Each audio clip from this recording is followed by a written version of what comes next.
Chers compatriotes, je tiens à remercier du fond du cœur les ministres et membres du gouvernement qui m'ont personnellement appelé ces derniers jours pour manifester leur soutien. L'heure n'est plus aux faux semblants ni aux calculs.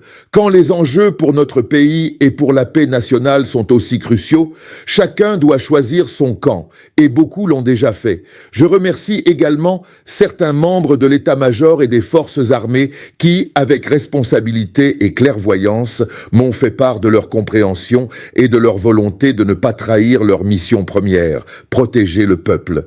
J'espère que d'autres suivront dans les jours à venir, car l'histoire se souviendra de ceux qui auront choisi le peuple plutôt que les privilèges. À nos frères et sœurs journalistes, je lance aussi un appel. Ne vous laissez pas transformer en instrument de désinformation au nom de quelques faveurs ou positions. Vous avez une responsabilité immense envers la jeunesse de ce pays, qui vous regarde comme des modèles. Ne devenez pas les ennemis du peuple. L'heure est grave, mais l'espérance est plus forte. Ensemble, restons debout, unis et vigilants. L'avenir est entre nos mains. Issa Chiroma Bakary.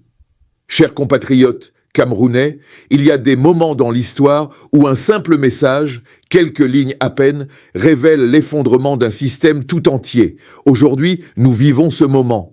Quand Issa Chiroma Bakary annonce publiquement qu'il a reçu les félicitations de ministres en exercice et d'officiers de l'état-major des armées, il ne fait pas simplement une déclaration politique. Il annonce la fin d'un régime. Car comprenez bien ceci, quand les piliers même d'un système commencent à appeler l'opposition pour la féliciter, quand ceux qui sont censés défendre le pouvoir contactent secrètement celui qu'ils devraient combattre, c'est que le navire coule et qu'ils le savent. Mais attention, tous ne quittent pas pour les mêmes raisons. Analysons cela ensemble. Mes chers compatriotes, posons-nous la question essentielle. Pourquoi des ministres qui profitent du système depuis des années appellent-ils soudainement Issa Chiroma ? La réponse est simple et terrible pour le régime, parce qu'ils savent que c'est fini. Ces gens ne sont pas des naïfs. Ce sont des calculateurs, des stratèges, des politiciens de carrière. Ils savent lire les signes.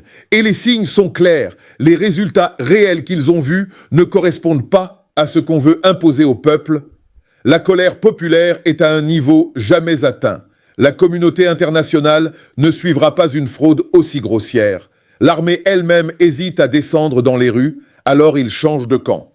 Pas par conviction, par survie. B. La confirmation de la fraude par ceux qui l'ont organisée. Mais il y a quelque chose de plus grave encore. Quand des membres du gouvernement appellent pour féliciter un candidat de l'opposition, ils font un aveu public implicite. Ils reconnaissent qu'il a gagné. Pensez-y un instant. Ces hommes et ces femmes ont participé aux réunions. Ils ont vu les vrais chiffres. Ils connaissent les instructions qui ont été données. Ils savent comment la machine a été organisée. Et aujourd'hui, leur conscience ne peut plus supporter le mensonge. Ou plus cyniquement, ils comprennent qu'on ne peut plus cacher l'évidence. Leur appel à Issa Chiroma n'est pas un geste anodin. C'est une capitulation déguisée en ralliement. C'est l'état-major hésite, le signe le plus dangereux pour le régime. Mais le plus significatif, ce sont les officiers. Quand des membres de l'état-major des armées contactent un candidat de l'opposition pour lui dire qu'ils ne trahiront pas leur mission première, protéger le peuple, ils disent en réalité « nous n'obéirons pas aux ordres de tirer sur le peuple ». C'est exactement ce qui s'est passé en Tunisie quand l'armée a refusé de massacrer les manifestants pour sauver Ben Ali. C'est exactement ce qui s'est passé en Égypte quand les généraux ont compris que défendre Moubarak signifiait la guerre civile. Et c'est exactement ce qui se passe maintenant au Cameroun. Je sais que certains diront, ce sont des opportunistes, des rats qui quittent le navire. Peut-être, probablement même pour certains. Mais cela ne change rien au fait qu'ils ont fait le bon choix. Écoutez-moi bien, un ministre qui appelle Issa Chiroma aujourd'hui risque sa carrière, sa sécurité, sa liberté.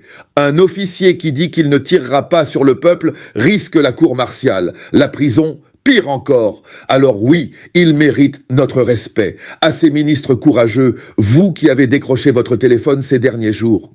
Vous saviez que cet appel pouvait être surveillé, enregistré, utilisé contre vous. Vous saviez que vous pouviez être convoqué, sanctionné, arrêté. Mais vous l'avez fait quand même. Pourquoi? Parce que quelque part, au fond de vous, il reste une once d'humanité, une once de patriotisme, une once de dignité. Parce que vous avez pensé à vos enfants qui vous demanderont un jour « Papa, maman, qu'as-tu fait quand le peuple a réclamé la vérité ?» Et vous avez choisi de pouvoir les regarder dans les yeux. Pour cela, chers ministres anonymes, mais courageux, le peuple vous salue. À ces officiers patriotes, vous qui portez l'uniforme de notre armée, on vous a peut-être dit que servir, c'est obéir, que le soldat ne discute pas les ordres. Mais vous avez compris que le vrai soldat ne trahit jamais son peuple. Vous avez compris que votre serment n'est pas à un homme, à un parti, à un clan. Votre serment est à la nation. Et la nation, c'est le peuple. Quand vous dites que vous refusez de trahir votre mission première, protéger le peuple, vous rappelez à tous ce qu'est le vrai patriotisme. Vous êtes l'honneur de notre armée, vous êtes l'espoir de notre pays. Le temps est compté. Maintenant, je veux parler à vous. Vous qui êtes encore dans le système, vous qui hésitez, vous qui calculez, vous qui attendez, vous qui vous dites « je vais voir comment ça évolue avant de bouger ». Écoutez-moi bien, car je vais vous dire une vérité que vous connaissez déjà au fond de vous. Il est trop tard pour attendre. Le mouvement a commencé. Des ministres ont appelé. Des officiers ont choisi. Le basculement est en cours. Et dans quelques jours, quelques semaines tout au plus, le régime sera tombé. La seule question est, de quel côté de l'histoire vous voulez être? 3 catégories se dessinent. Laissez-moi vous expliquer comment le peuple camerounais vous jugera demain. 1. Les héros, ceux qui ont choisi maintenant, quand c'était encore dangereux. Ceux-là auront le respect et la reconnaissance du peuple. 2. Les ralliés, ceux qui choisiront dans une semaine, quand le vent aura encore tourné. Ceux-là seront acceptés, mais sans gloire. 3. Les complices, ceux qui attendront la chute pour changer de veste. Ceux-là seront méprisés, rejetés, jugés. Alors je vous pose la question, dans quelle catégorie voulez-vous être? L'illusion de la sécurité. Je sais ce que vous vous dites. Si je bouge maintenant et que le régime tient, je suis fini. Mieux vaut attendre d'être sûr que c'est vraiment la fin. Mais c'est une illusion, car regardez autour de vous. Quand des ministres et des officiers supérieurs changent de camp, cela signifie que même au sommet de la pyramide, on ne croit plus à la survie du système. Si ceux qui sont le mieux informés fuient le navire, pourquoi diable resteriez-vous à bord? Le message aux corrompus, votre dernière chance. Je veux maintenant parler directement à vous, les corrompus. Vous qui avez volé, vous qui avez détourné, vous qui vous êtes enrichis sur le dos du peuple. Vous savez que quand ce régime tombera, les comptes seront examinés, les dossiers seront ouverts, les détournements seront révélés. Vous avez peur, et vous avez raison d'avoir peur. Mais laissez-moi vous dire quelque chose d'important. Le peuple camerounais peut pardonner, à condition que vous fassiez le bon choix maintenant. Si vous rejoignez le camp du changement aujourd'hui, si vous témoignez de ce que vous savez, si vous aidez à la transition, vous aurez une chance de rédemption. Mais si vous vous accrochez jusqu'au bout, si vous défendez l'indéfendable, si vous résistez au changement inévitable, il n'y aura ni pardon ni oubli. Alors choisissez la rédemption ou le jugement. Car les signes qui ne trompent pas, c'est vraiment la fin, 1 minute. Permettez-moi de vous montrer pourquoi c'est vraiment fini pour ce régime. Signal numéro 1, la défection des élites. Quand même ceux qui profitèrent du système le quittent, c'est qu'ils savent qu'il n'y a plus rien à en tirer. Le régime n'a plus rien à offrir, même à ses fidèles. Signal numéro 2, l'hésitation de l'armée.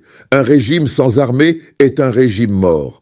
Et quand des officiers disent qu'ils protégeront le peuple plutôt que le pouvoir, c'est l'arrêt de mort du régime. Signal numéro 3, la peur de témoigner publiquement. Remarquez, ces ministres et officiers appellent en privé. Ils n'osent pas encore se montrer publiquement. Cela signifie 2 choses. Ils savent que le régime peut encore nuire, donc ils sont prudents. Mais ils savent aussi que c'est temporaire, donc ils se positionnent déjà. C'est l'attitude classique de ceux qui attendent l'effondrement imminent.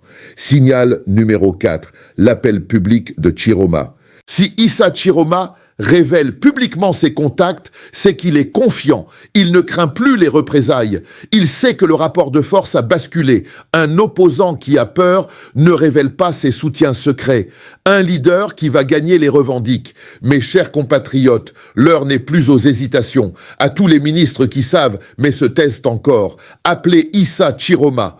aujourd'hui, maintenant, pendant qu'il est encore temps d'être un héros plutôt qu'un suiveur. À tous les officiers qui votent mais obéissent encore, rappelez-vous votre serment. Votre mission est de protéger le peuple, pas un régime agonisant. À tous les hauts fonctionnaires qui assistent à la fraude, documentez, témoignez, révélez. Le peuple saura reconnaître ceux qui l'auront aidé. À tous les corrompus qui ont peur du lendemain, rachetez-vous, témoignez de ce que vous savez, aidez à la transition. C'est votre dernière chance de rédemption. À tous les journalistes qui relaient encore la propagande, votre profession vous survivra. Mais votre réputation, non. Choisissez la vérité pendant qu'il est encore temps. Comme l'a dit Issa Chiroma, l'heure est grave, mais l'espérance est plus forte. Oui, l'heure est grave, car nous sommes au bord d'un changement historique. Oui, l'espérance est plus forte, car ce changement est inévitable. Le peuple a voté, les élites le savent, l'armée hésite, les consciences se réveillent. Le régime est fini, pas demain, pas dans un mois, maintenant. La seule question qui reste est, allez-vous monter dans le train de l'histoire ou allez-vous rester sur le quai à le regarder passer? Choisissez, vite, car dans quelques jours, il sera trop tard pour être un héros. L'avenir est entre nos mains, toutes nos mains, y compris les vôtres. Ensemble, debout, unis et vigilants. Vive le Cameroun libre, vive la démocratie, vive la vérité.